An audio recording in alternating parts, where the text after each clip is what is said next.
Hello, welcome to my half-assed channel. My name is Adam Kahn.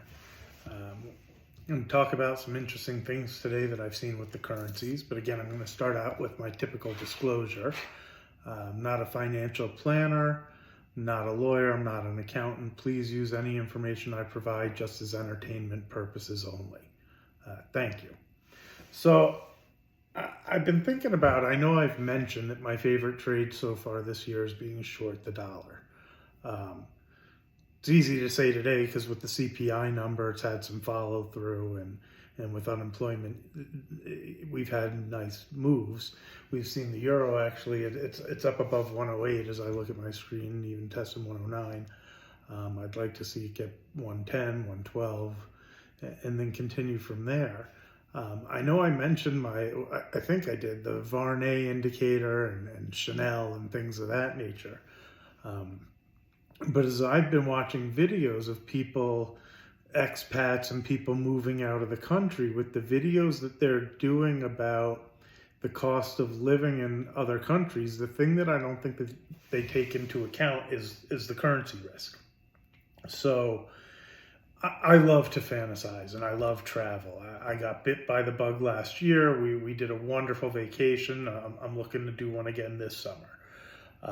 And the first thing that reminded me of the currencies was going out of the country, and we're talking about Japan, and that was the pit that I used to trade in when I was on the floor of the exchange, and I started looking at the cost of going to restaurants and things of that nature. Now, I understand currencies. It's what I did for a living.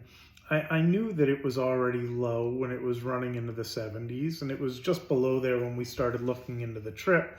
But when I started looking at going to dinner or the cost of a hotel and things of that nature in Tokyo, which is typically as expensive as Manhattan, and you can get a really nice dinner for 20 bucks a person, 30 bucks a person, which, don't get me wrong, it's not like being in some third world inexpensive place, but that's inexpensive for Tokyo.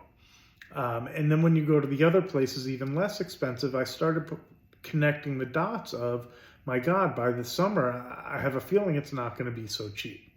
That's when I started putting the trade on.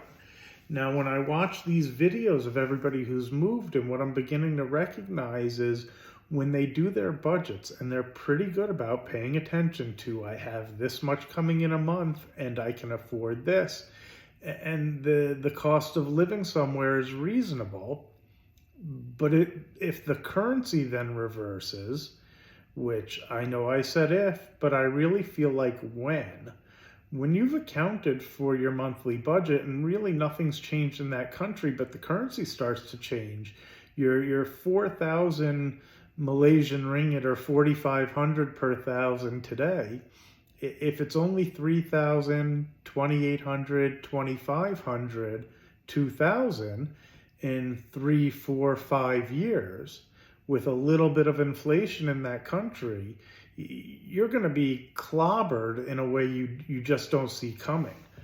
Same with in Thailand, when I look at the baht and what people, I'm watching these videos, and don't get me wrong, it's why. They live in these beautiful areas on the beach, living on $3,000 a month.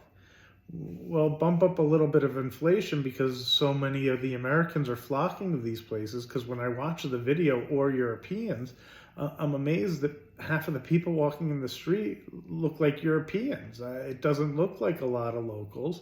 So if everybody's flocking there because it's cheap, they're going to push the inflation there and then reverse the dollar's course. I hope that everybody's factored that into their equations, or they could end up in a position where they're coming back home or finding that what they thought their monthly budget isn't quite covering what they thought, even when prices and things where they now are haven't changed. Unfortunately, it looks to me like that's a likely event. The economies are slowing down.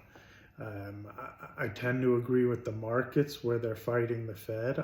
I know they always say don't fight the Fed, but to be fair, after CPI coming in where it did and unemployment where it did, I almost think it would be negligent for the Fed to ignore those numbers and just keep pushing forward because, yeah, we've slowed the way they've been hoping, and actually really well.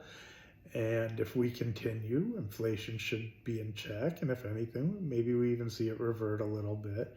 And I understand they have all those fears of what happened in the 70s and everything else, but we're moving in a really good direction, and they shouldn't ignore those things. I imagine they'll raise a quarter at the next meeting. I'd be surprised at a half, but I know a lot of the analysts are talking that way. I still think a quarter. And really, I think they could stop if they wanted to. I don't think they will. I think the short-term rates are going to stay a little bit elevated, and they're going to hold it there for a little while, just like Powell said, to make sure that we don't see a repeat. But as time moves on, if things continue to improve, which I think they more than likely will, there'll be no reason for them to continue to raise. Now, I'll go back to one of my other videos. From there, what if there's not a recession?